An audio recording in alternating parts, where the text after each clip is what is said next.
Welcome back to installment 4 of our Chinese entertainment series. This is China through SGlasses. I'm Wu Fan. And I'm Jingnan. If you're here from our Mandopop series, you'll know what's coming up next. Today we're going to talk about a very specific genre of Mandopop, which is Zhongguofeng. So to get you all excited, we will be spazzing about Jay Chou and also his lyricist Fang Shan. But before we get to the fangirling, let's define some music genres. So firstly, some of you might be thinking, why Zhongguofeng and why not Gufeng? Okay, well, there are slight differences between these two. So Zhongguofeng roughly translates to Chinese style, and Gufeng translates to traditional style, specifically traditional Chinese style. But let's go up the dichotomous chart a little bit to talk about the difference between typical Western classical music and Chinese music first. So disclaimer, will be using a lot of generalizations lah. Okay, so obviously the main difference is instruments difference. Okay, but moving on, there's also like a difference in harmony. Okay, I am trained in classical music for my entire life. So and I know that like for Western classical music theory, it's super structured. So from the Middle Ages, which is like, you know, King Arthur and all that, we have like polyphony, very structured groups of singing voices. And then there's also the step. You know what step? No, what's that? It's quite funny, but step actually means soprano, tenor, alto, bass. Oh, yeah. But together it's step. And I don't know why, but last time we always laugh about step. Okay. So it's like a 4-part harmony system, and it organizes 4 voices, and it comes from all like the choirs that you hear from like the Baroque period and stuff like that. And there's also a typical diatonic octave. So, you know, like in a C major scale, it's like do, re, mi, fa, sol, la, si, do, and all that. But okay, so that's the difference between Western and Chinese music is that some people claim that Chinese traditional music don't have harmony just because there's no like structured way of translating this knowledge. Yeah. So in Chinese, there's this idiom called 五音不全. So it means like someone who can tone deaf. Tone deaf. Yeah. And so previously you mentioned that Western music mostly operates on like a 7-note system, but in Chinese it's actually do, re, mi, sol, la, and it corresponds to 5 very chim sounding words, which is 宫商角徵羽. Yeah, and it actually dates back quite a long ago. So from like 礼记 and 乐记 and all these ancient texts that document rituals and traditions as well as music and stuff along those lines. Yeah. Like everything in how do you call it? Everything in Chinese is very symbolic somehow. Yeah. So these 5 notes are tied to hierarchical structure. So the first note is supposed to represent the emperor, and then followed by the what's 臣子? 臣子 is kind of like subordinates, but also officials. Yeah, the officials. Then after that, it will be the citizens, and then just things and people. Yeah, something like that. Just go into like the slight nerd part of musical theory lah. Now that people are more aware of the fact that, you know, as with many other things in the world, the Western side seems to have a head start in many things and kind of colonized knowledge in some way. Yeah, so people have been trying to go for like a resurgence in like Chinese classical theory. Music, yeah, so we're also trying to, you know, raise awareness on that point. Yeah. Okay, so do you want to go on to talk about the classical musical theories in the context of pop music? Okay. So broadly, right, 中国古风 music will use the minor scale or the pentatonic scale, which is the do, re, mi, sol, la that we mentioned just now.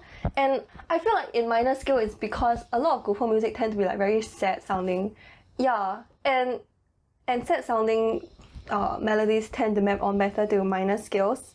So Gufeng music, 中国风 music rather, it tends to include traditional Chinese instruments in the music arrangement, and the lyrics also use language that are more in tune with like ancient music, ancient scenery. So instead of like the very colloquial everyday way of saying something, it will be a more condensed, more poetic form of language. Expressing themselves. It's kind of like listening to Shakespearean English versus modern day English. It's like shall I compare thee to a summer's night or something like that. Like I can't remember the exact quote, but you get the idea. Yeah. Like you hear it and it sounds very different from how we talk colloquially on a day-to-day basis in modern life. Yeah. And for 中国风, right, even though of course the headline is like Chinese style, nowadays with globalization and all that, there's also a fusion of like classical Chinese melody with more global music styles, and nowadays people also tend to incorporate Western classical theories, like chord progressions that are very typical, which is like the same 4 chords in popular music across the entire Billboard Top 10 chart. Yeah, we get that. Like, yeah. So, talking specifically about Zhongguofeng, we have to talk about Zhou Jielun or Jay Chou and his musical genius of a lyricist, which is Fang Shan. So, Jay Chou first. Firstly, we have to make a disclaimer that Jay Chou has a lot of other types of music. He's also well known for his rap and his other like love songs and stuff. But we are specifically focusing on Zhongguofeng music from him because that is partly what he's most well known for, and also because he's such an icon in the arena. He's like kind of a founding father, because if you talk about Zhongguofeng, everyone instinctively talks about Zhou Jielun because he's kind of the person who started it all, started the trend, and everyone else kind of follows suit. So that's why we are talking specifically about Jay Chou's Zhongguofeng music. So talking about Zhongguofeng, it's a bit hard to pinpoint the exact origins, even though like we mentioned, Jay Chou is largely credited. That the trend started in the early 2000s, and other things that also kind of contributed to the popularity of Zhongguofeng could be the efforts of the Chinese government to build a sense of nationalism or like the national pride from the 2008 Olympics, but that is just like theories as to why this became so popular. Because timeline-wise it kind of matches. Like, yeah, but 2000s. there is no like genuine research or study that is conducted as to why this particular genre of music became so popular. But in his book, Fang Shan, the lyricist that we are mentioning, highlights that there is no fixed genre for Zhongguofeng music. The more important things that distinguish Zhongguofeng music as Zhongguofeng is the use of lyrics, tunes, and arrangement. As such, Zhongguofeng music tend to have quite a wide and diverse range of genre, including R&B, rock and roll, hip-hop, punk, jazz, country music, and even Beijing opera. So it is really kind of common to hear Zhongguofeng music with rapping, which sounds very like dissonant, like it doesn't make any sense, but actually it works very well. And another kind of often featured aspect is also like the opera, different forms of opera, but mostly it's Beijing opera. Yeah, so like we mentioned, a very important aspect of Zhongguofeng music is the lyrics, and Zhongguofeng music lyrics tends to make allusions to aspects of Chinese culture, including tales, superstitions, legends, word games, paintings, regional, operatic and theatrical forms, and even children's melodies and like songs. So they also make a lot of references to Chinese landscape in a romanticized tone. So this is kind of stereotypical of like what you might think of traditional China might be, but that is kind of the point. They're trying to evoke a certain feeling. They're not trying to get the historical accuracy down to, so as to speak. So a little bit about Fang Shan. He is a lyricist well known for his collaborations with Jay Chou, and his work is often regarded as poetry because that is how good it is. Yes. As a very big fan of lyrics in general, I really think Fang Shan is like a genuine genius. Yes. So basically, he uses a poetic style that he calls 素颜韵脚诗 to evoke vivid imageries of traditional Chinese culture. Wu Fan has something that she wants to share. Yeah, okay. So right, my Zhou Jielun story is, at first I thought he was just this guy who always raps and you can't even tell what he's saying. Which is still correct. But then after that, I came into contact with his more like Fang Shan, or rather like all the Zhongguofeng songs that you credit to Fang Shan.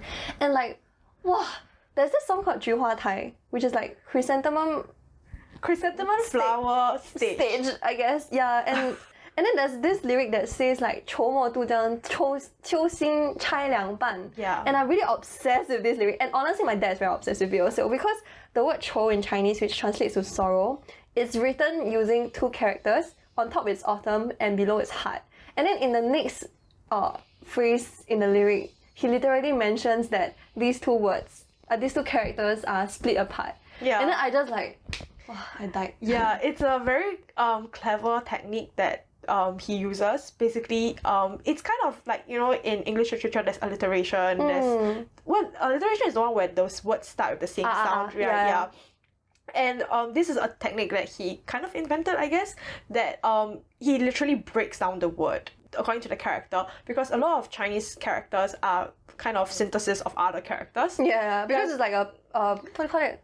A pictographic. Yeah, it's like, a pictographic language. So a lot of the characters are meant to look visually, at least initially, like the thing that they are describing. Yeah. So if you look at the word door, it looks like a door frame. Yes. But of course, the more complicated words, they cannot use the same logic, so they use either like the sounds or the combination of different words that have that kind of meaning. Yeah. Yeah. And honestly, I feel like, right, one of the reasons why 中国风 can be so popular is because it doesn't use colloquial Chinese lyrics as much. So if you are really interested in a song, you will search out the lyrics, and then you might actually end up looking for all the meanings behind them. Yeah. And it just creates like an entire fandom that actually can do like knowledge exchange. You know, can you imagine someone graduates with a Chinese literature degree, then they're like, oh shit, what do I do with my life now? But now there are people who actually do like music lyric analysis, or like they actually write lyrics for 中国风. And talking about the meaning behind things, like we mentioned, a lot of 中国风 lyrics kind of make references to ancient Chinese legends or tales or literature. And one example is Li Hongwang's Mistake in the Flowerfields or 花田错. Stop laughing, okay? Eva has never heard this song until today, even though like she doesn't listen to as much 中国风 as me. Wait. What? Wait, what are you gonna say? No, I just want to elaborate on like the fact that you have no idea what this song is, and then after hearing it proceeds to laugh because of the comments. Okay, firstly, right, the song to me was not very impressive because it was just 5 notes 滚来滚去, which is what I told Jingnan, which means this person was just singing across 5 notes and it wasn't very impressive melody-wise. But the other reason why it's funny is because if you listen to our Celebrity Scandals episode, Li Hongwang basically embodied the entire meaning of 花田错, which is he's like ridden with mistakes. Unfaithful. Yes. Yeah. So but yeah, the song itself, separate from Li Hongwang, of course, the song itself references a well-known story in Beijing opera, which actually has the same name. So it also alludes to classical Chinese works like the novel Dream of the Red Chamber or Hong Lou Meng, and it mentions a butterfly chalice, which could be a reference to the film The Butterfly Chalice or The Legend of the Butterfly Lovers, also known as Liang Shan Bo Yu Jun Tai. And also it uses imageries that are common in opera and poems like paper window and candlelight. Like you can tell that it's trying to paint you a picture of the past. Yeah, of the past. So as we mentioned, no one is actually really certain as to why this genre of music got so popular, but they also researchers have explored the impact of 中国风 music on the notions of Chineseness and imagined communities, which is a term that we kind of talked about in our first ever episode about identity. Chinese diaspora. Yeah, researchers have discussed how this kind of music, 中国风, is both trendy and traditional. So it actually connects the youth to music fads while at the same time reinforcing their internalization of Chinese heritage. So it's kind of like, I know this is not a very good and apt comparison. This is kind of like when you listen to a really good National Day song. You know?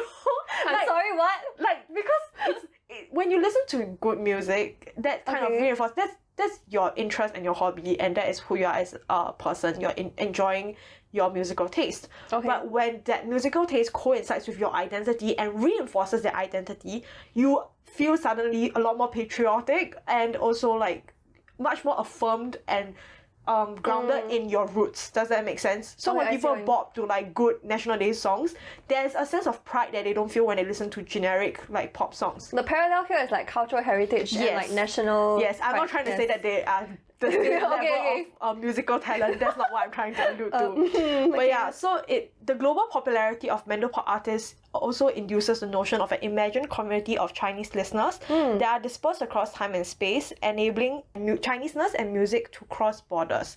So the idea of cultural China restores geographical determinism and the accommodation of China with a territorial mainland, kind of a pan-national fundamentalism. This is very cheap. Long story short, if you are not currently located within mainland China, even though you could be like a Chinese diaspora or could be an immigrant with Chinese roots and ancestry, listening to Chinese music, Chinese style music, kind of reinforces and even awakens certain things in you that you might not be usually aware of. So I think this is a very interesting notion of what popular music can do to people's identities, especially in a globalizing world. I think it's just a very interesting and fascinating perspective to think about when you're listening to music that you just bop to, you know?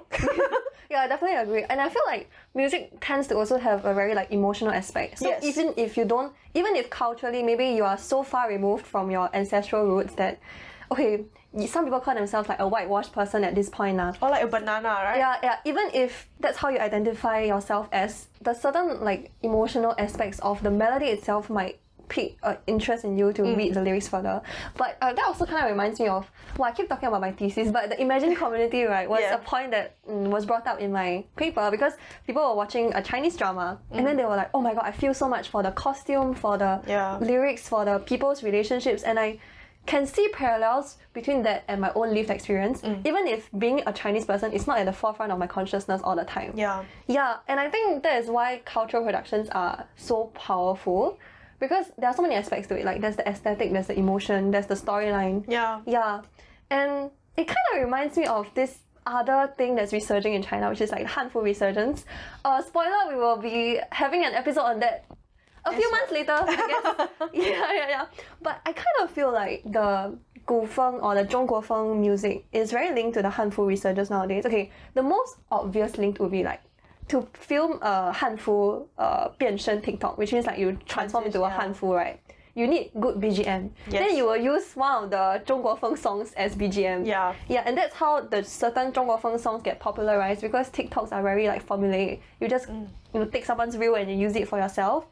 And another thing is for like Hanfu, right, there's actually a social movement on an even like parliamentary level. So even on like 2007, which is super early, one of the people in the Chinese parliament, or rather the Chinese version of parliament, actually suggested that Hanfu should be a national uniform. And then after that there was like Xitang Hanfu Culture Week, which happened in like 2013, I think, and it still happens every year now. And people actually have been proposing a National Hanfu Day. And this is not just like ground up grassroots efforts. This is also like, I would say like from the government perspective, people are actually taking note of this. It's a very good thing. I think it's a very good thing. But maybe it's because I'm like an East Asian culture fan or something that people are picking on that. Yeah, so basically what we're trying to say is that 中国风, while it seems like just another genre of music, especially like pop music, which most people kind of look down upon, but it actually can instigate a lot of deeper conversations and discussions about national identity, about your roots and ancestry, as well as re-emergence of an ancient culture that people kind of don't talk about as much. Like, it's just very interesting. You don't hear, I don't see like a kind of similar comparison in Western music where people are like kind of bringing back Shakespearean music. I don't know, like. Oh, wait. It's a slightly tangential, but it's just that there's this YouTube channel, right, that converts Western pop music into like Middle Ages vibe. Yeah. Have you seen that? Yeah. Okay, but that's not like very mainstream. Yeah, it's not as mainstream as Zhongguofeng. Okay, another thing is, I think for China, I think there were like two big social-political events that shaped Chinese language. And one of them was a cultural evolution, right? There was like the abolishment of like Confucian texts and like the mass burning of books and temples, which is really sad. It's like a sad throwback to like whatever happened in the Qin dynasty. And then another thing is the 文字运动, 白话运动. All these, basically these are like state-sanctioned movements that tried to abolish ancient scripts. I won't say abolish as much as they are trying to modernize themselves. Yeah. I think it's mostly at the expense of like certain historical stuff. Okay, so from my limited understanding of the history of literature in China, they actually, if a lot of people might not know this, there's traditional Chinese and there's simplified Chinese. Yeah. So the whole rationale behind having simplified Chinese, which is a very much a mainland China thing, because if you go to Hong Kong, Taiwan, or literally any other Chinese community in any other part of the world, Malaysia, I mean Singapore is an exception, they all use traditional script for Chinese. But mainland China adopted or actually pushed for simplified Chinese script among its citizens as a way to improve literacy.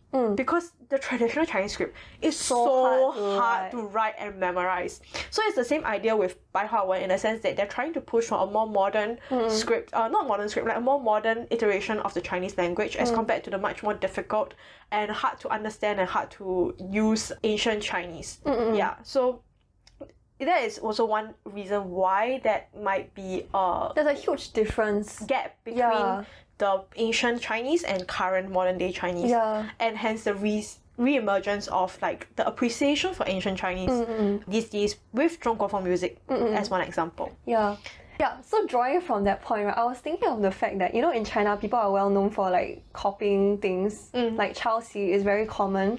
But now that a lot of the Zhongguofeng lyrics, right, they technically still copy chunks from ancient texts.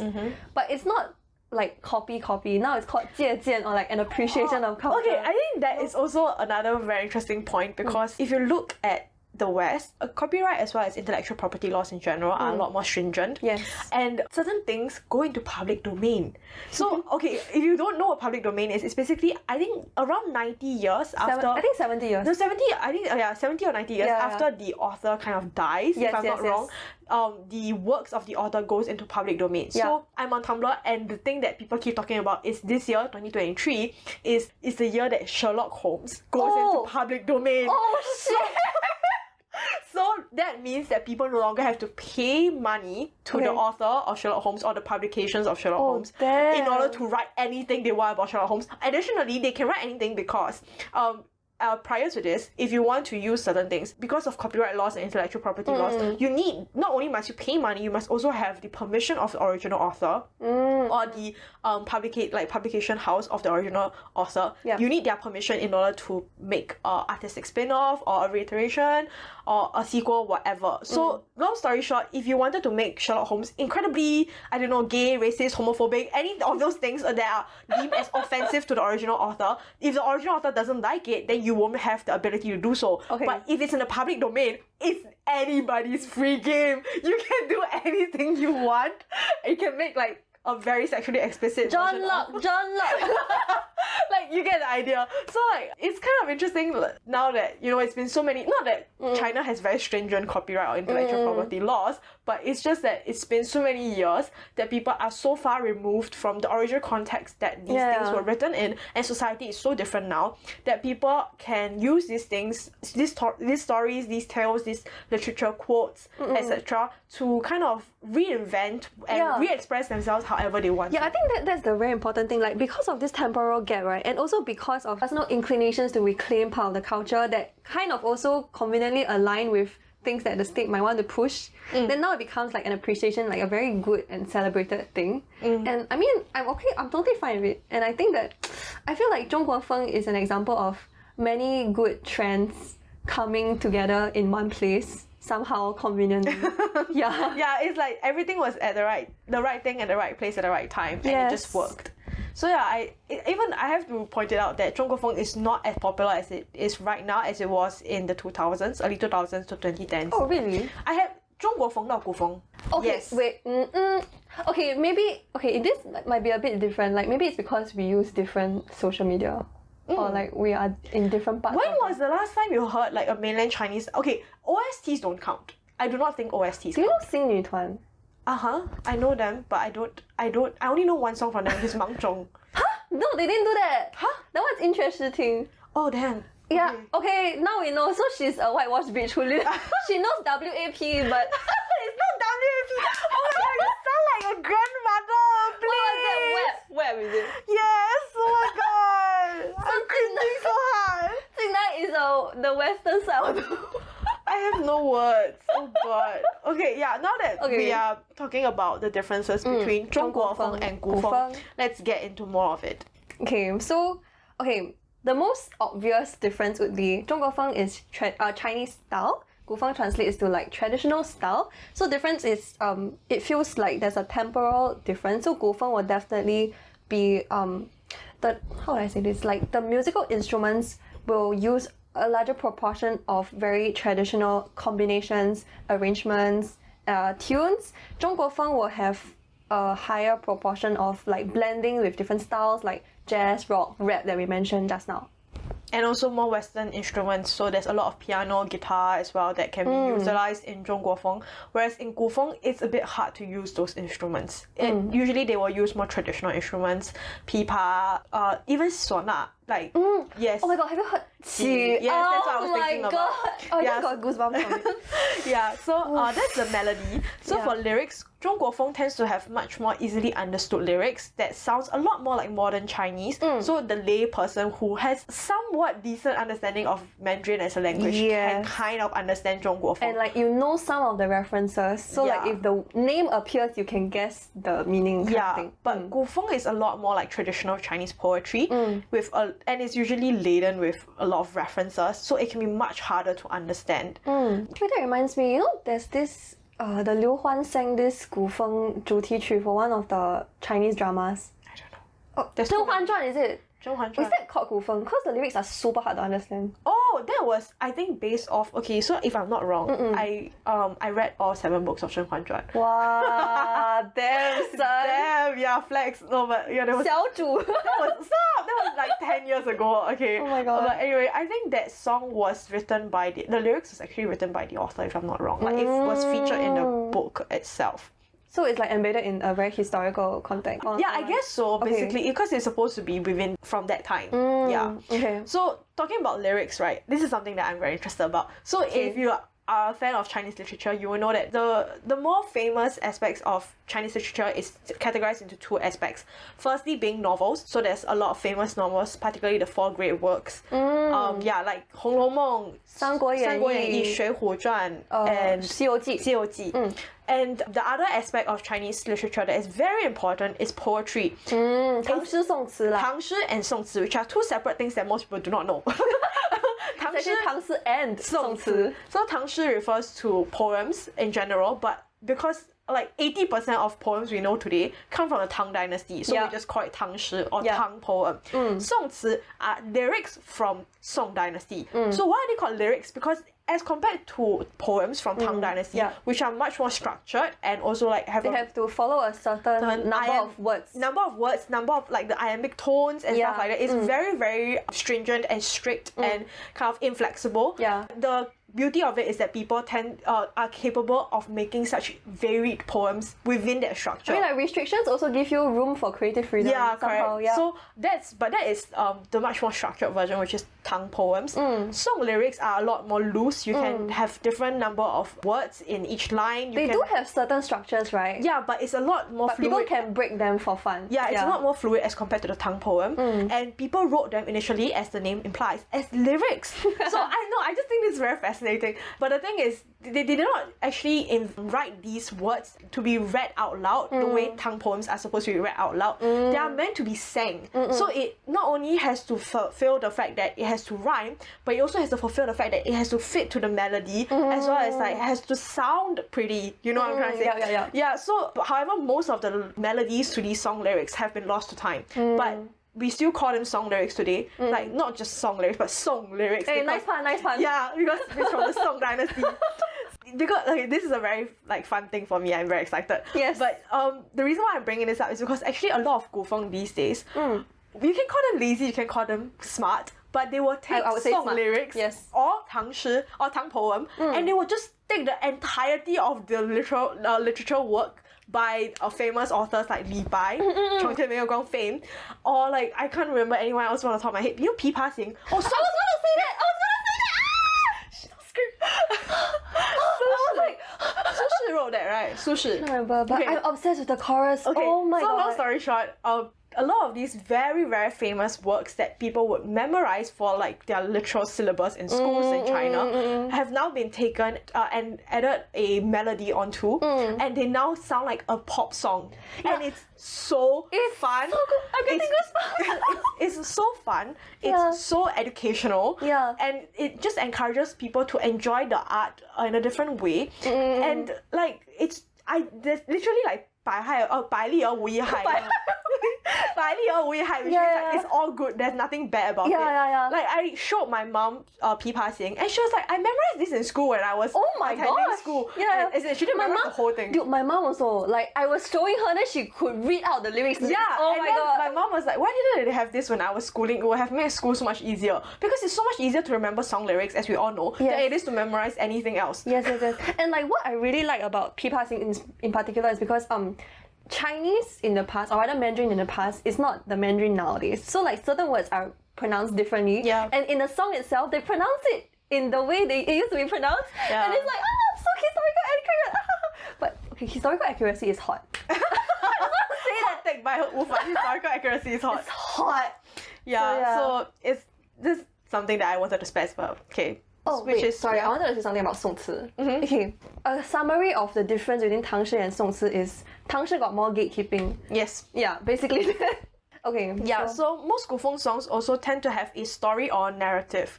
So Zhongguofeng songs also have stories and narratives sometimes, but it's not as common as Gufeng.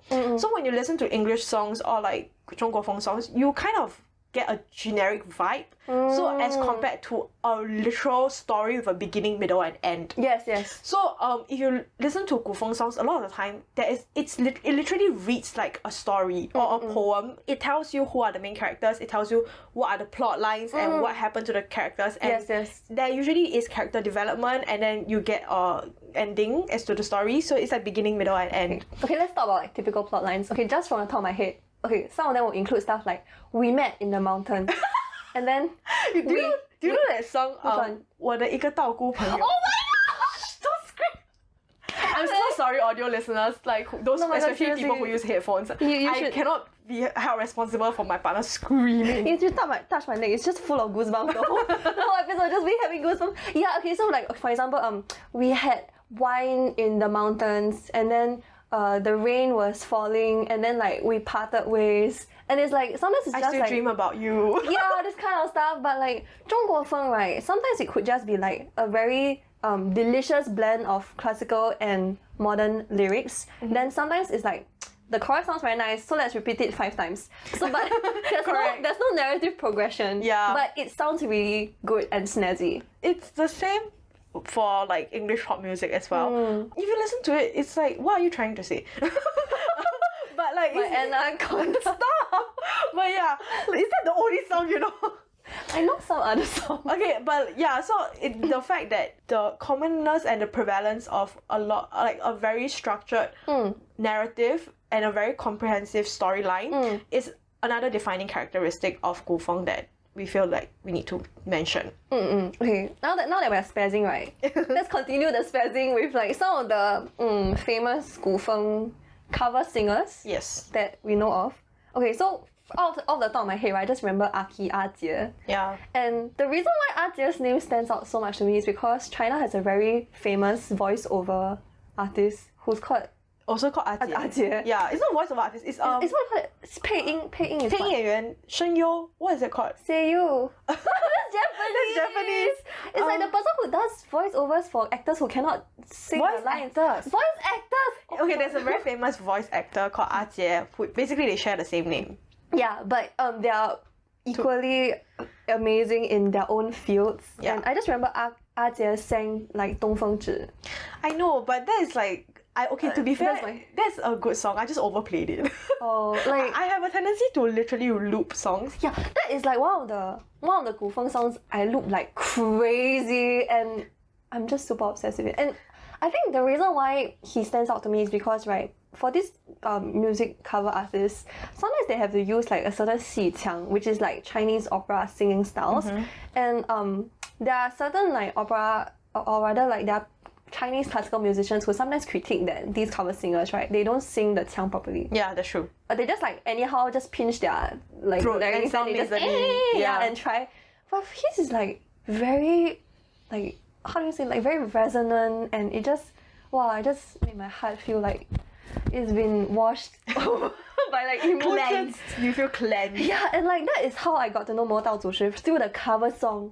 Oh, that's very interesting. Yeah, like I got to know the entire franchise through, which is Chen Xingling also lah, or The Untamed, whatever you know it by, through the cover song, and I was like so obsessed with it. Yeah. Okay, another thing that we need to mention that Gufeng mostly tend to be focused on like the internet. It's not published or dispersed the Like way. official channels, CDs, and it probably doesn't go to like the main music channel rankings and Yeah, stuff it like doesn't. that. Yeah. So it's very much like a very niche market that is very rapidly expanding, of course, with a lot of people as very like enthusiastic fans like the two of us. But it is very much not as prevalent as Zhongguofeng because Zhongguofeng is actually honestly mainstream Mandopop. I feel like you can draw a parallel between this and like the Japanese side, which is like on Nico Nico.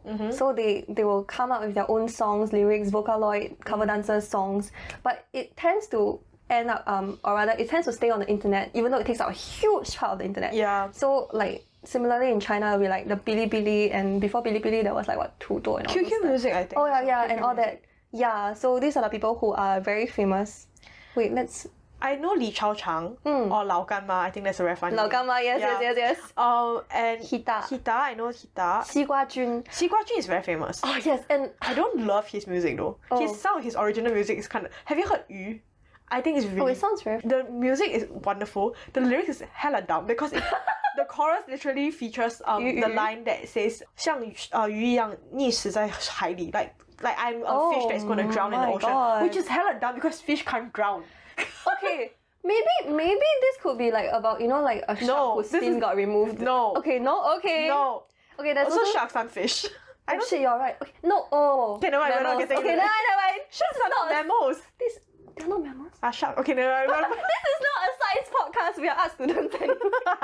So Xiao Yiqing, Alex. Oh, also some of them, right, they will like do collabs with each other. Yeah. And then there'll be like very, very beautifully illustrated MVs. And then they will draw these singers in like guzhuang, which is like traditional Chinese costume. And then you were like, wow. It looks kind of like a game. Oh, that reminds me. There's also what's her name? Yingling. Yingling, yeah. Who is like one of the very famous female cover artists, and I remember some of these people stay on the internet, but some of them actually have been invited to sing on like music shows and stuff like that. I remember Yingling met up with this Hanfu designer called Xiao because they were collabing on some Gufeng MV. Xiao is this really cool Hanfu obsessed girl who ended up being a girl boss, you know, so she started her own Hanfu line, and she has really cool videos where she teaches you how to dress up in Hanfu, how to do the hair, how to pose, and she always has really original historical references. So I feel like her videos are like cultural tidbits. And then during the collab, they were asking each other stuff about like, how do you sing certain things? Yeah, and then like Yingling was saying, oh, actually like I didn't start off being a professional singer, so I had to learn singing properly, because if you want to have people listen to you, you have to be able to like deliver like a quality standard. And I was just like, wow. Yeah. Yeah, also other famous names include Pai Gu Jiao Zhu. And I don't think he's very well known, but I really like his voice. He also, I think he does Xi Qiang very well. But I'm not very sure, I'm not an expert. And Huang Shifu, I only know one song from her, but I really like that. It's 聂海记, is the one I sent you. Yeah. Oh, yes. Yeah, this just also Lun Sang. I really love Lun Sang. Okay. A lot. Okay, honestly, we have an entire paragraph. Yeah, our Google Doc has an entire paragraph of names, but there's no point just like going them out because most of you probably are not familiar with and then these like I might just start like spazzing too much anyway. So yeah.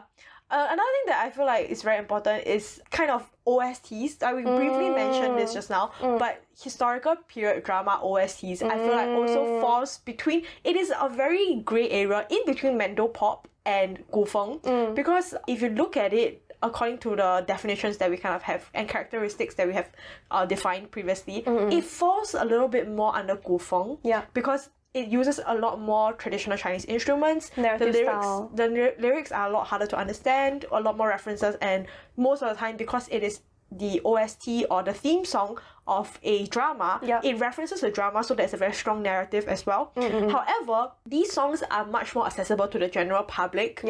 As compared to Gufeng, because they are like opening songs or ending songs for popular or popular period dramas that most people listen to. So, and most of the time they are sung by traditional Mandopop artists. So Zhang Bichen is one that's very famous.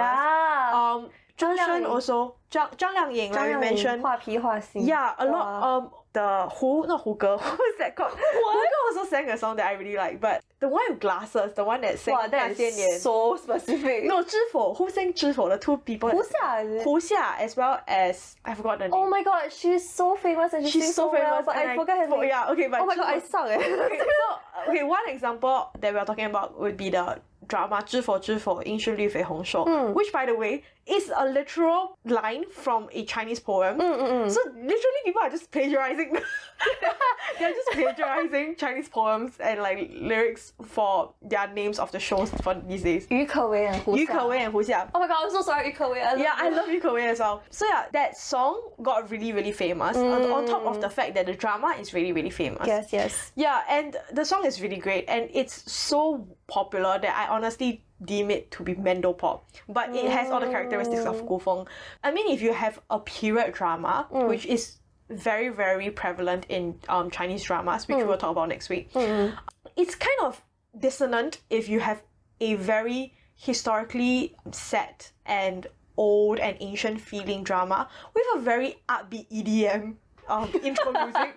It just doesn't make sense. So a lot of the songs, almost all of the songs, but be it theme music, opening music, or ending songs, or the one that they, like interludes, OSTs in general, they have very strong ancient Chinese musical styles as well. So all the things that we talked about, Gufeng. So I feel like OSTs is kind of like the perfect in-between child of the two. Wow. Where it's accessible to the general public, but at the same time it has all the, delicious characteristics of Gufeng music that makes it so niche in the first place. And also that most of the time people who sing these songs are like legit artists. So they not the You mean like the quality of the voice? The quality of the voice and the production is very high up there as well. That's very true. Yeah. Oh, actually talking about the quality of the voice, I just wanted to mention this particular hostel of people. So there's this group of people called 416宿舍. So there were 4 girls who share a hostel, and they actually learn traditional Chinese opera. Chinese opera. Okay. Yeah, and like they started doing like 4-part harmony versions of like Chinese Gufeng or like Zhongguofeng songs. And one of them was like 探窗.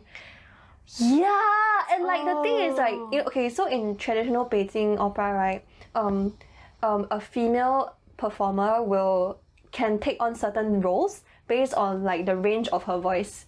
Yeah, so there's like the 老旦花旦, and you can play I guess you play characters that are divided across different age demographics lah. So like the 4 of them actually just nice map onto like different roles. So when they sang together, it was like wow. Yeah, I just wanted to put them out there. Like they need more attention. Yes. Okay, moving on. Gufeng is now everywhere. Yeah, so just now Jingnan mentioned like OSTs, right? There's also like variety shows that put a spotlight on Gufeng, and I think the most obvious one is 国风美少年. Okay, at this point we are mixing Gufeng and Zhongguofeng because these are like variety shows and spin-offs lah.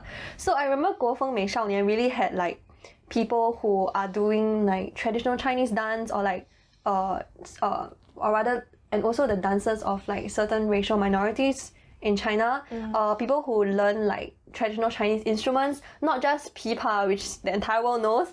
There's also like guqing, which actually is quite hard. It's like it's the one with 2 sticks, right? What? Guqing is the one with the 2 sticks and you go like this. That one is yangqing. Oh shit, sorry. Guqing is the one that looks like guzheng but has less three chords, right? Like it only has 3 strings. Less strings, yeah. And I would say that guqing's tune is like slightly weirder because sometimes you have to hold a note for very long, then you have to like manipulate the string such that the note resonates around. But like for an untrained ear, or maybe for someone who's not used to the music, it's like, what are you doing? It sounds like alien music. Yeah, it's like, I guess it's very good if you are gonna like put some very nice scent and then you're gonna meditate. Yes, correct. It's very wuxia stuff. Yeah. And I really, really, really love the show 国风美少年 because it just brought together all the people in the industry who are like doing this thing and like who are very passionate about it. Yeah, and like if you think about it, right, if you take the arts or like performance path in China as opposed to like going to university to take a degree, sometimes you might never get anywhere, but for some people they sounds so bleak. It's true lah, it's very hard lah, but these people, they actually got the spotlight because they really, really, really love like Chinese culture, and like these people, when they get together backstage to talk about stuff, they are like so knowledgeable, It's This episode is just us spazzing about things that we are passionate about, and I can imagine viewers who don't understand what's going on to be so utterly confused. But we just hope that we are like the English speaking door to like a Chinese speaking world, Yeah, oh my god, it was so amazing. Yeah. So that's 国风美少年, and I remember in this show, there was 鞠婧祎. Yeah. Acting aside, she's actually very good as a stage performer because she started off as a member of SNH48, which is a humongous girl group, and really to rise at the top, you must be very good at performing lah. And I remember she did like Hong Zhao Yun or something. Oh, yeah. And another person who was a judge was the person who sang 卷珠帘, but I forgot his name. Oh, isn't that the guy? The guy who ended up in prison, but wait, did he get? I'm not sure he whether ended up in prison. He got into trouble. He could have been in our Celebrity Scandals episode, but we didn't have enough space. Yeah, correct. But wow, I was so obsessed with that song also. But he was a judge back then. Oh, yeah. okay. And so it's like people who are actually in the industry doing performances, leading. And there's also like Sing 女团. So they actually started off as just it sounds bad to say this, just a typical girl group doing cute dances wearing pastel clothes lah. But then one day the producer was like, we are going to transform. So they did 记明月. Oh.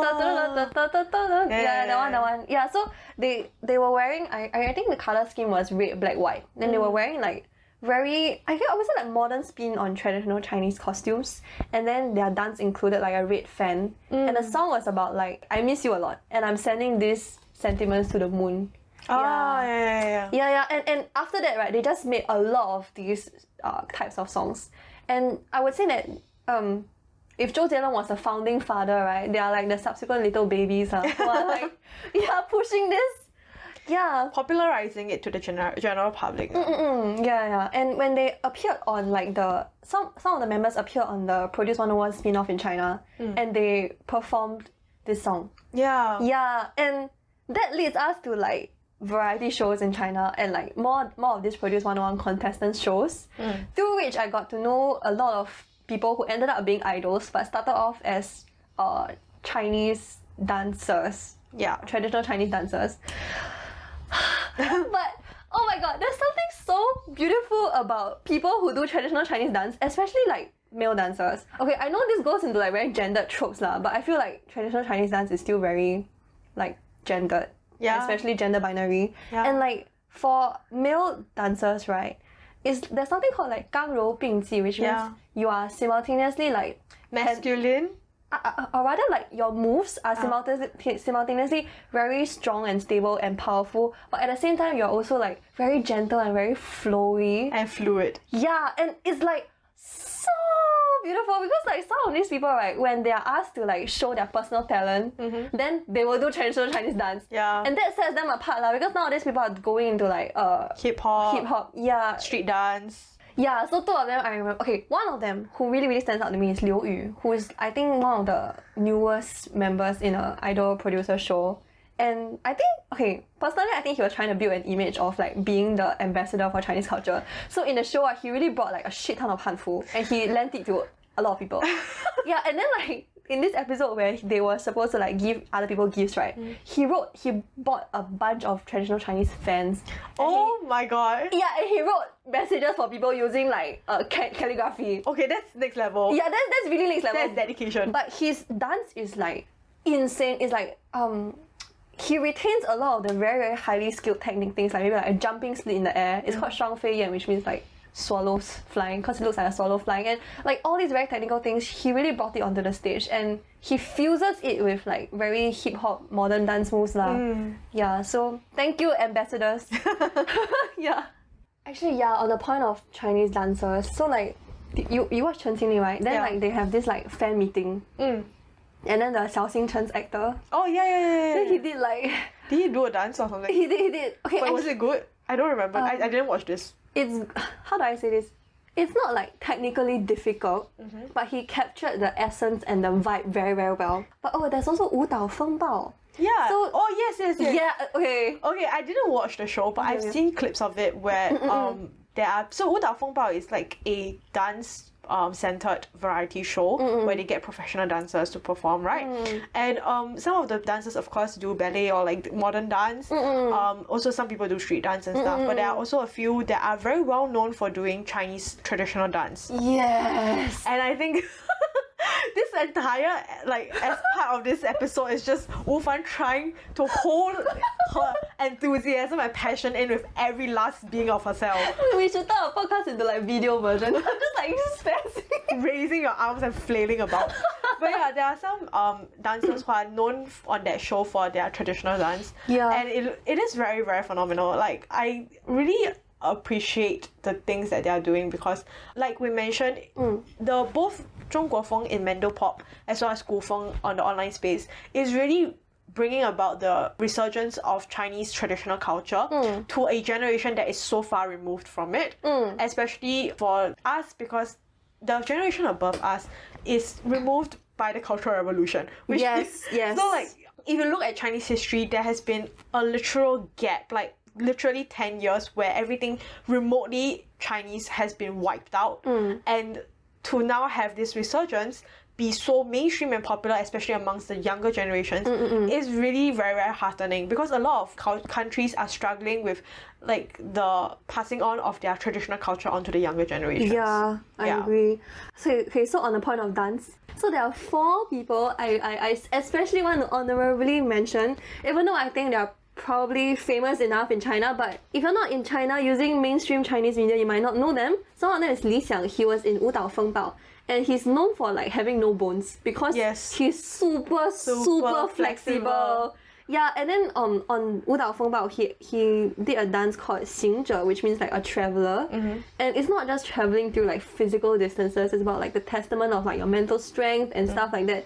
And this is where the 干肉并济 is being physically embodied by him because he's very flexible, but he shows the tenacious part of a traveler with a lot of story to tell. Yeah. And I just like, wow, I think I just cried at everything, honestly. Yeah, there's also Meng Qingyang, who was in 只此青绿. Yeah, so have we mentioned this before in our previous episodes? Maybe I stressed about it before. I don't think so. But on Chunwan, which is like the Spring Festival Gala, I think it was 2 years ago, maybe.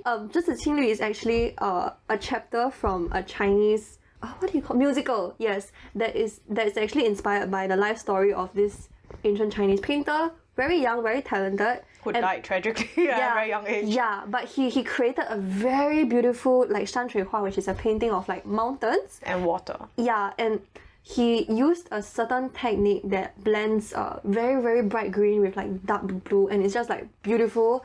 Yeah, that's why it's 青绿. Yeah, and then 只此青绿 is a chapter from that where the female dancers embody the mountains.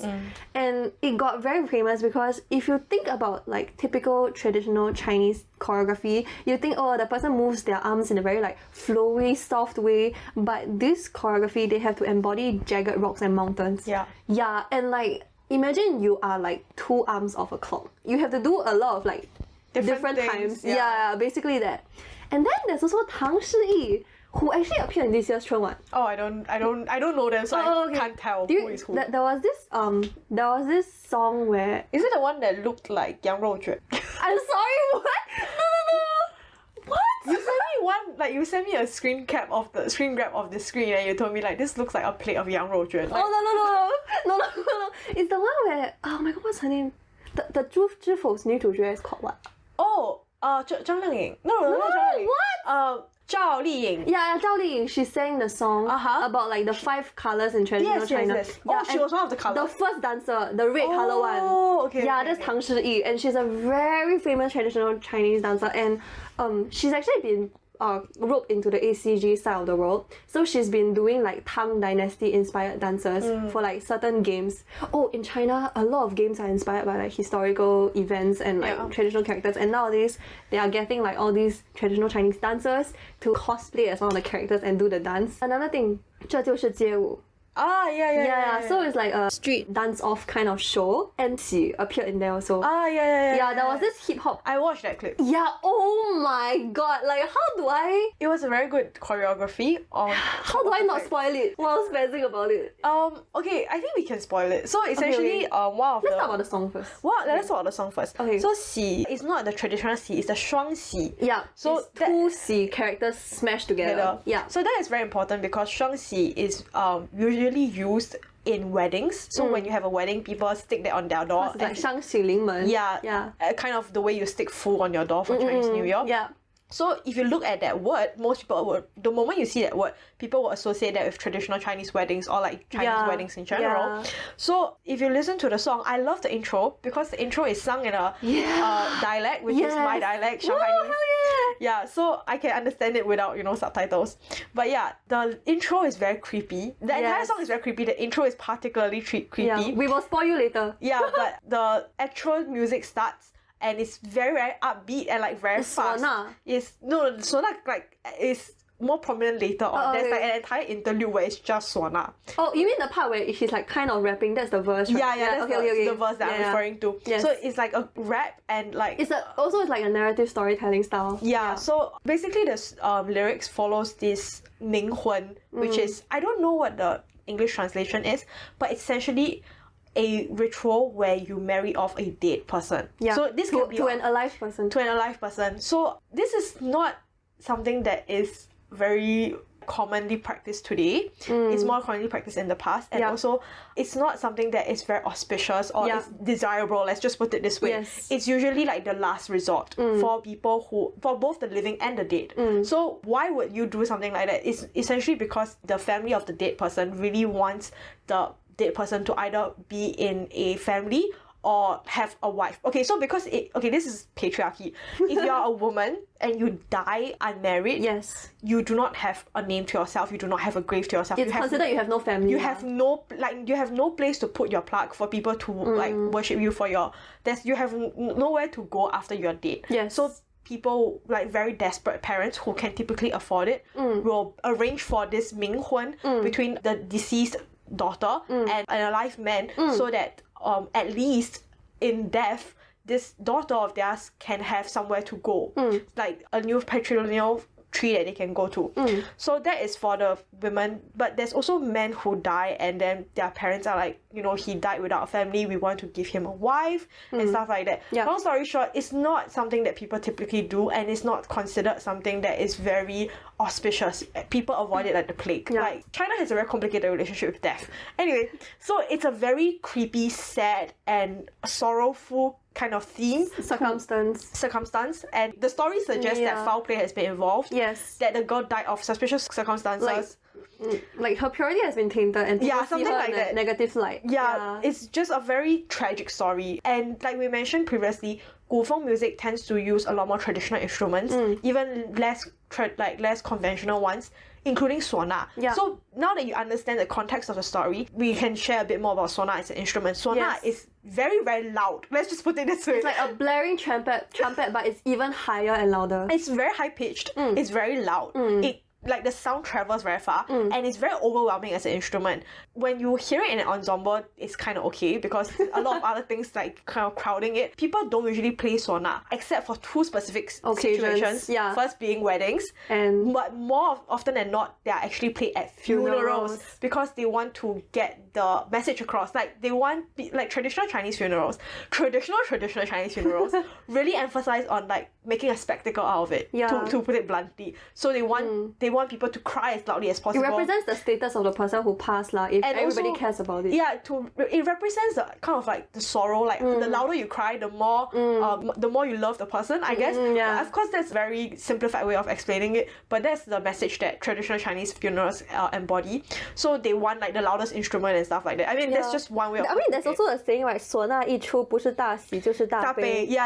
So, which means like the moment you have a sona playing, it's either a very auspicious occasion or a very sorrowful occasion. So you will now understand why that instrument Sona was heavily featured in the song, because it is both a wedding and a funeral of sorts. So it is a very, very apt instrument, and it was very, very well played. Like the entire song that flowed from the beginning of the intro to the rap verse to the chorus to the instrumental. Sona coming in, and it's like playing a really sad minor key tune. It was very, very good. So this is a very powerful song, and it was very it was a very powerful song as well as very viral song. So this song was choreographed and performed on 这就是街舞, and everyone was like shocked because the choreography was very beautiful, and it suggests that the partners were actually separated by life and death.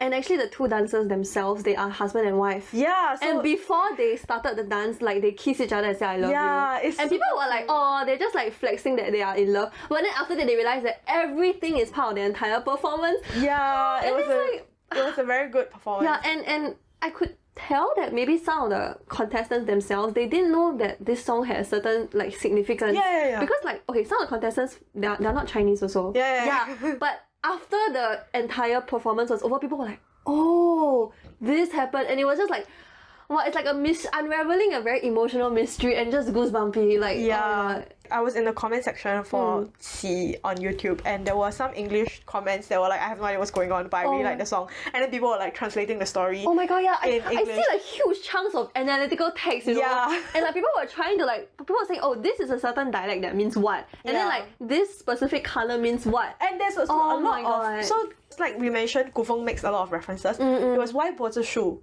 Oh, yeah. So, okay, so like we mentioned, there was there's suggestion of foul play in the girl's death. So it's suspected that she hung herself. And the reason you know that she probably hung herself is because the lyrics mentions Why Bo Shu, or a tree with a slanted crooked neck, or like a slanted branch.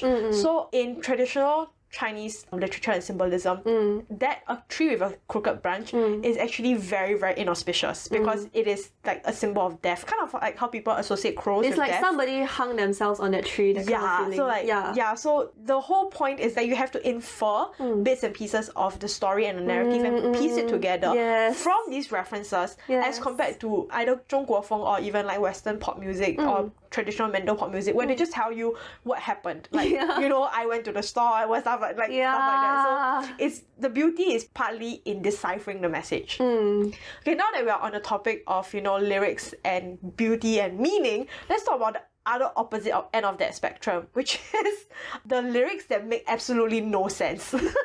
Okay, this specific topic was inspired by suddenly there were a lot of people on YouTube who were like shit talking Chinese songs that had made no sense. So I was inspired by them. Thank you very much. And then so one of them is 霸王别姬. Okay, so basically the problem is that a lot of people want to jump onto the bandwagon of writing Gufeng and Zhongguofeng music, but they have very low cultural knowledge and literacy levels.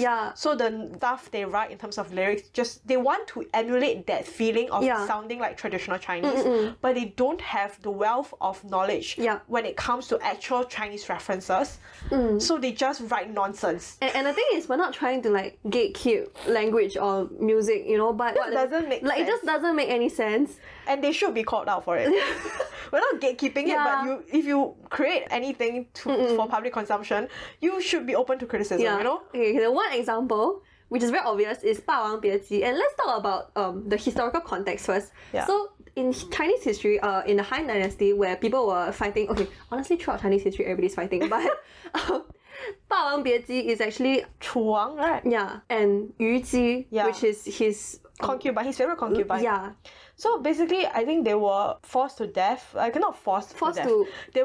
They fought, essentially, the king was in a war and he was going to lose the war. 四面楚歌. So what he did was he was cornered, and he, instead of surrendering, because to him that was not what he wanted, he killed himself. And then his favorite concubine, who he brought with him as he was fleeing the losing end of the war, also killed herself.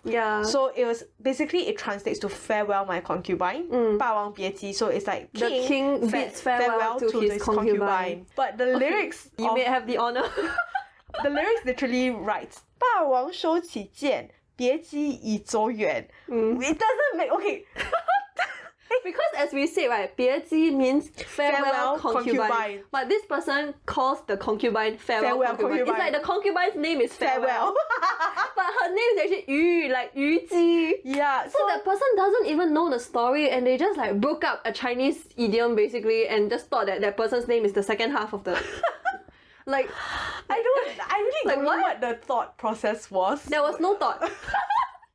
No thoughts, hit empty. So that's the first contestant in our horribly written Chinese music. Another one is actually a song that I really like. For the melody, not for the lyrics. I kind of like the lyrics because of how stupid it is.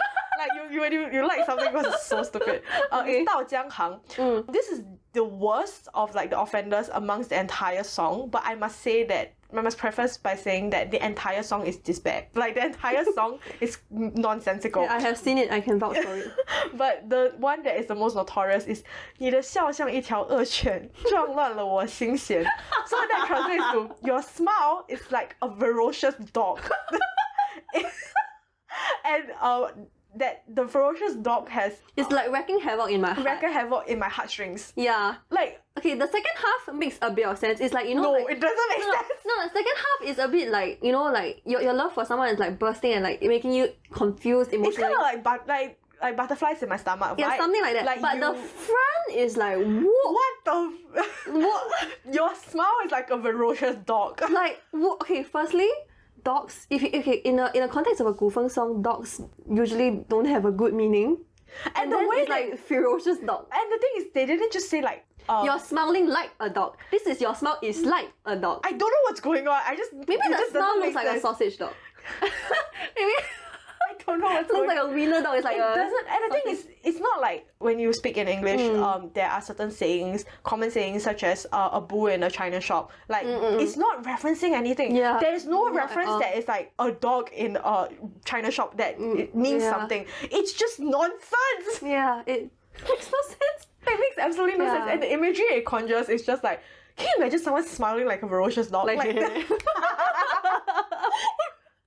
does your heart feel like it's like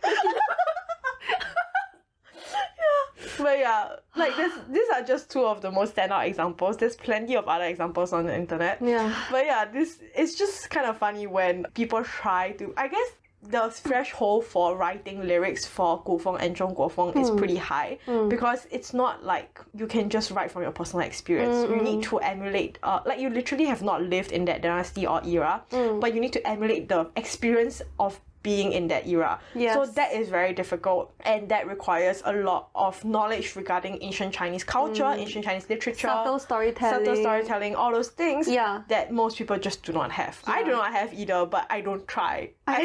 I mean, I feel like I'm glad that at least we have reached a certain level of awareness that things are wrong.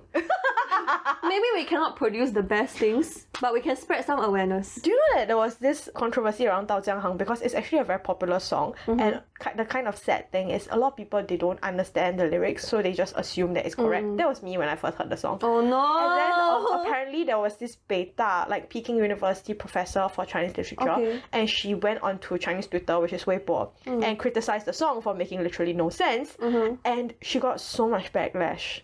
Their whole account got deleted. Like, she deleted her own account because of the cyberbullying. No. Yeah. Because a lot of people just don't know the reality, which is this song makes no sense. They hear it and they're like, it's kind of like when you read Shakespeare and then you think you don't understand it, but you think that the problem is on you, not on Shakespeare. So if someone gives you a fake Shakespeare quote and you don't understand it, you're like, oh, it's just me then. So it's that kind of mentality with regards to a lot of Gufeng music. People don't understand it fully and they're like, oh, I guess I'm just too illiterate. Yeah, I feel like the thing with Gufeng music is like, sometimes people, I feel like nowadays, music spread because of the melody first. Yeah. So people might just like the melody a lot and they might be just singing rubbish, but the melody is nice. Yeah. And then especially since sometimes they are just purely instrumental BGM. Yeah. So you don't even have the lyrics to like pick apart from. And another thing is like, maybe it's people are just like, it's a bit like cult personality. This person sings this song, this person produces this song. So all their songs should be equally good. Yeah. I don't have to like question anything. Yeah. Yeah. And then the last part is just, maybe it's like Zhou Jielen's case. You can't even hear what he's saying because they don't enunciate. So maybe like the 笑像一条恶犬 is like and you can't really tell. So yeah, that's just my 2 cents on the issue. Okay, I think right on the point of like BGM, I want to mention this very very cool group of people called 自得琴社, and all the members, they can play a few traditional Chinese instruments. So they were, for example, 知否, that song, they also like covered it using traditional Chinese instruments, and they even did Doraemon. I saw! It's so cute! They even had so like a many cat. Yeah, cats. And it's so cool because they'll be wearing like, I think most of the time they wear Tang song. Tang or Song? Oh, okay. They'll be wearing like those traditional hanfu while they are doing. And they have the hair and makeup. Yeah, it's like I wouldn't say visual spectacle because like the color grading itself really follows like a very like Chinese historical, painting. yeah, Chinese painting style. But it's very cool. It's almost like a Chinese painting come to life. Yeah. Yeah. So special shout out to them, and like. I also really like this person called Xomu, XOMU, whose music we're actually using for our intro and outro. Yes. Yeah, and he's actually from China, and they do a lot of EDM, but like Chinese music inspired, but it's more like BGM based. And then on the point of Gufeng and Zhongguofeng turning into EDM, I remember a few years ago I heard Ge An. I don't remember this. It's like 就这般望着你. Yeah? I don't remember. Oh, but anyway, someone turned into EDM and made it like 2.0 speed. And I was just like, but after a while, it just went into my head. And I'm wondering, maybe that's how like Gufeng and Zhongguofeng is being spread around nowadays. Like, you just make it faster, you tropify it with like some TikTok, and then it just spread like that. Okay. I also want to talk about like game music, because just now we mentioned that like nowadays a lot of like animation and like games are inspired by like traditional Chinese or like historical events, and so the characters themselves could be like historical people also. So for example, there's this like multiplayer online battle arena game in China which is very very famous, called 王者荣耀. Yeah. And all the characters Chinese. like, okay, 99% of the characters are like from ancient China. So like there's like Da Qiao, Xiao Qiao, all these people, all the voice actors got together to sing a theme song for the game. And like each person's line, right, references a historical event related to them. Okay. Oh my god, it was so cool. Yeah, and then okay, but I say 99% because they also had some like Kaisa, Tuang, all the other characters from like other parts of the world lah. But and then in addition, there's also Genshin Impact, also known as Yuan Shen, which is like super big worldwide nowadays. And part of the map, right? Okay, the map is inspired by 7 civilizations in the world, and part of it is called Li Yue, which is inspired by China. And wow, the music is so good. I think the first concert they had, which is like IRL concert, they actually like got people to play like traditional Chinese instruments. Yeah, one of the characters is Zhongli, who is like the embodiment of Chineseness, I guess, in that map. And when they introduced this character, right, they started off with a 说书人. Okay. Yeah, which is like how do I say? Storyteller. Yeah, but it's like a Chinese storyteller, usually performing on the streets or like in a concert hall, I guess. Not concert hall, usually like in restaurants. Yeah. In restaurants, Yeah. basically the idea is that most people are illiterate, so they can't read. So this is their form of entertainment, kind of like going to the cinemas these days. So what they do is that they get a storyteller to repeat the stories or like tell the stories of classical books or stuff like that. Or it could not necessarily need to be classical books. It could be any story. But the charm is that the storyteller has to be able to tell the story in a very interesting way. And yeah, sometimes they are located in restaurants, so like it kind of draws crowds for the restaurant as well. And the meme is that like 姐听下请听下回分解. Yeah. Which is like it's like a cliffhanger. Wait for the next episode kind of thing. Yeah, so when they released that character, right, they started off with a 说书人 telling his legend, and I was just like, whoa. And then I think last year or something, they released a character who's actually a Beijing opera singer. I think she's called Yun Jin. Oh my god, they really nailed it. And then when they did the IRL concert again, they got someone who's actually a opera singer to sing her line. When you like can create cultural productions that really draw inspiration from real life historical events, and you have like a bunch of talented people to make something real. I'm just very touched. I feel very like emotional about these kinds of things. Okay, in conclusion, do you have any parting thoughts regarding Zhongguofeng music and Gufeng music? Okay, so overall I'm just very glad that there's a resurgence going on, maybe for the last couple of years. I'm glad that it's sparking interest, and I'm really proud that we are moving past the days where Chinese representation is just stereotypical bamboo font and people with like very specific blush on their face speaking broken English. Actual Chinese cultural productions are being consumed on like a global scale, and people are actually very interested in understanding the stories behind a lot of the Gufeng and Zhongguofeng lyrics, Yeah. Yeah. I echo all those sentiments in the sense that I really think that it is very wonderful that ancient Chinese culture as well as music has been able to find a place in modern Chinese society and connect with youngsters these days, and that it is able to be hip and cool, you know? But yeah, thank you so much for listening to our episode on Zhongguofeng and Gufeng music. We hope you enjoyed yourselves. To plug our social media, Yeah, you can follow us on Instagram at china.through.SGlasses for highlight reels of our upcoming episodes. You can also find them on the YouTube Shorts, and our podcast is uploaded on Spotify, Apple Podcasts, Google Podcasts, wherever you get them. So we hope you can join us for the next episode, which, spoiler alert, will be on C-dramas. Thank you again, and we hope you can join us. See you. Bye!